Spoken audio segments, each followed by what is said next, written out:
nandito nga pala tayo sa Timog Avenue dito sa Music Bank. At syempre, dito nga pala ginanap ang aming end party. So, ngayon, samahan nyo nga kami. Hey guys! Oh. Saan yung dalawa? Kaya may kasama akong dalawa, guys. Tama mo naman kami ni. Sikat na kami, ano? Nag-aantay pa nga pala kami nito ng aming Grab the Booking. So, ito na nga, dumating na si Kuya at sumakay na nga kami at papunta na nga kami sa Timog Avenue kung saan ang aming venue ng end party ng 2025. What? So, ayun na, sumakay na nga kami at papaliparin ko na nga ito at malapit na nga kami sa Music Bank.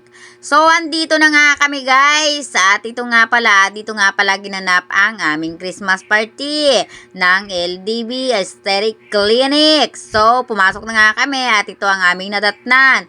Abay, inuman kagad at lapangan. At syempre, hindi ko to pinalampas. Kumain na agad ako kasi gutom na nga ako. Sa totoo lang talaga, napakahirap talaga mag voice over. So, ito na nga. Pagpapagudan ko to at pagpupuyatan ko ngayong gabi.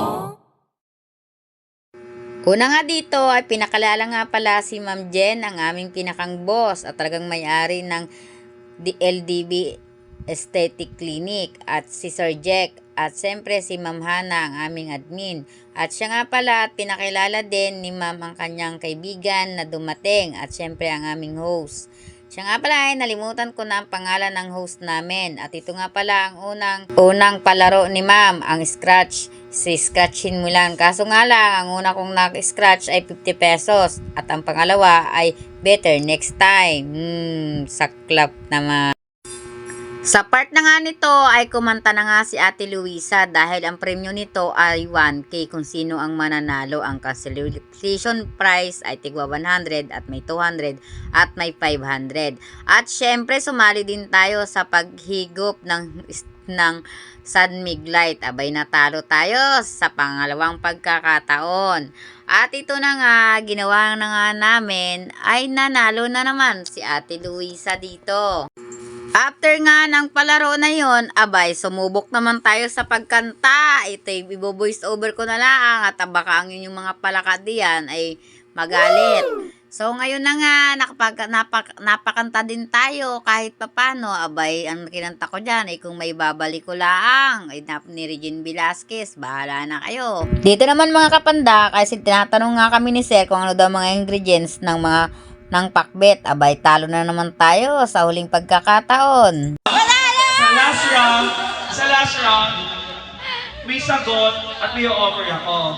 Kapag nasagot mo yung tanong ko, mananalo ka ng 500 pesos. Pero kung kukunin mo yung offer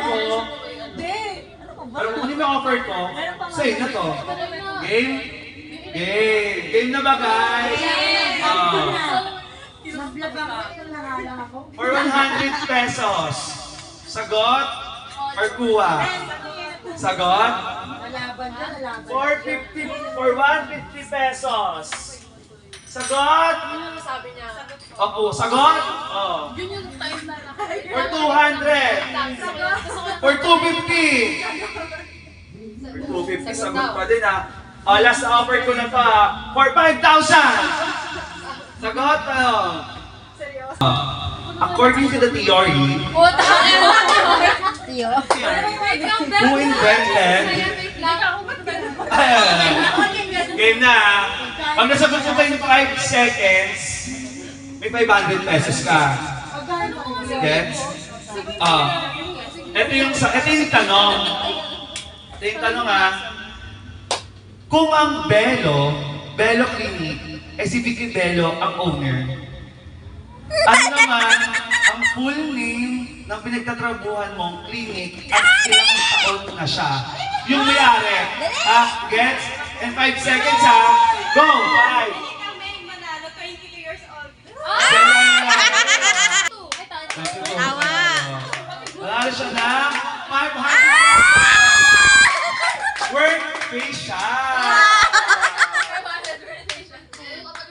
Wala siya 500 pesos. 23! Ano ba?